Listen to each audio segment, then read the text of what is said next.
ओम नमः शिवाय। अध्याय 5 बिंदुगनी सदगति।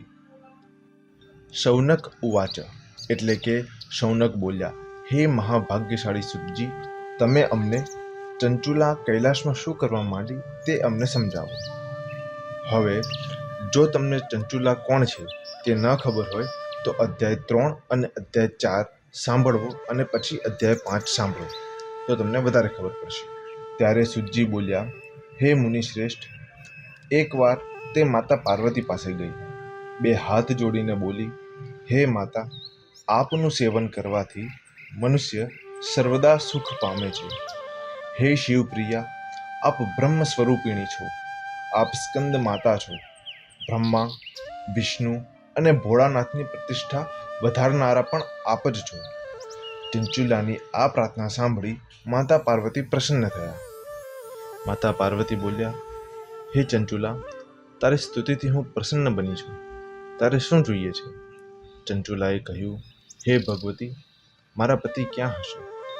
હે ગિરજા, આપ મને તેનો મેળાપ કરાવો. તે કઈ ગતિ પામ્યા હશે, મને ખબર નથી. ચંચુલાના આ વચન સાંભળી માતા પાર્વતીએ કહ્યું, હે પુત્રી, તારા પતિ મહામૂઢ અને દુરાચારી હતો. તે નરકમાં દુઃખ ભોગવી અત્યારે વિંધ્યાચલ પર્વતમાં પિશાચ રૂપે અવતર્યો છે. ત્યાં પવનનું ભક્ષણ કરે છે અને લોકોને કષ્ટ પણ આપે છે. માતા પાર્વતીના વચન સાંભળી ચંચુલા બહુ જ દુઃખી થઈ. તે રોતા રોતા બોલી, હે મહાદેવી, હે મહેશ્વરી, મારા ઉપર કૃપા વરસાવો. મારા પતિનો ઉદ્ધાર કરો. તે કઈ રીતે સદગતિ પામશે તેનો ઉપાય જણાવો. ચંચુલાના વચન સાંભળી પ્રસન્ન બનેલા માતા પાર્વતી બોલ્યા, હે પુત્રી, તારો પતિ જો શિવજીની કથાનું શ્રવણ કરશે તો દુર્ગતિને તરી જશે અને શ્રેષ્ઠ ગતિને પામશે. માતા પાર્વતીના વચન સાંભળી તે વારંવાર પ્રણામ કરીને પતિને શુદ્ધ કરવા માટે તેને કથા સંભળાવવાની ઈચ્છા વ્યક્ત કરી. માતાને વારંવાર વિનંતી કરવા માંડી અને કહેવા માંડી, માતા, મારી ઈચ્છા પૂર્ણ કરો. ત્યારે વારંવાર શિવપ્રિયાની સ્તુતિ કરી ત્યારે ભક્તનું હિત કરવા માટે માહેશ્વરીએ પ્રસન્ન થઈને તુમરુ નામના ગંધર્વને બોલાવ્યો અને કહ્યું, હે શિવજીના પ્રિય તુમરુ, તમે વિંધ્યાચલ પર્વત ઉપર જાઓ. ત્યાં પિશાચ બનેલા બિંદુક, હવે તમને એવું થાય કે બિંદુક કોણ હશે, તો બિંદુક એ ચંચુલાના પતિનું નામ હતું. તો બિંદુકને પરમ પવિત્ર અને સર્વે પાપોનો નાશ કરનારી શિવપુરાણની દિવ્ય કથા સંભળાવો, જેથી પ્રેતયોનીમાંથી મુક્તિ મળે. પછી તેને શિવજી સમક્ષ લઈ જાઓ. તુમરુ પ્રસન્ન મને ચંચુલાને વિમાનમાં બેસાડી વિંધ્યાચલ પર્વત ઉપર લઈ ગયો.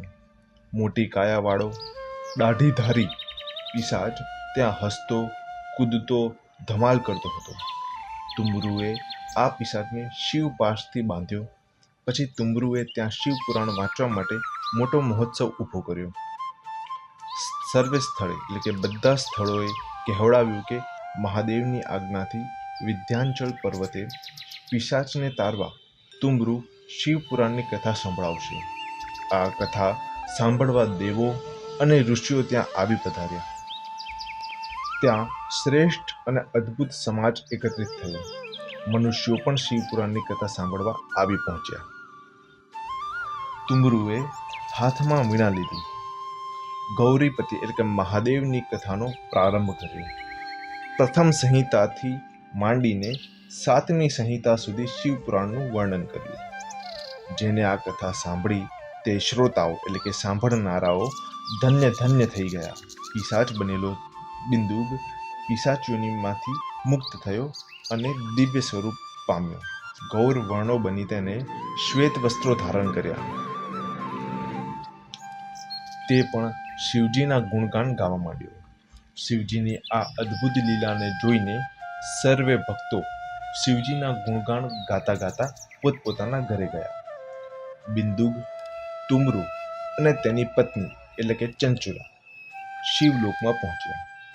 શિવજીએ બિંદુકને પોતાનો ગણ બનાવ્યો તથા માતા પાર્વતીએ ચંચુલાને પોતાની સખી બનાવી. શિવપુરાણની આ ઐતિહાસિક કથા શંકર પાર્વતીની ભક્તિ વધારનારી છે. જે આને સાંભળે છે તથા ભક્તિપૂર્વક તેનું ચિંતન કરે છે તે અનેક સુખ પામે અને અંતે મુક્તિ હાંસલ કરે છે. શ્રી સ્કંદ પુરાણ અંતર્ગત શિવ મહાપુરાણ મહાત્મા બિંદુગની સદગતિ નામનો આ 5મો અધ્યાય અત્રે પૂર્ણ થાય છે. ઓમ નમઃ શિવાય.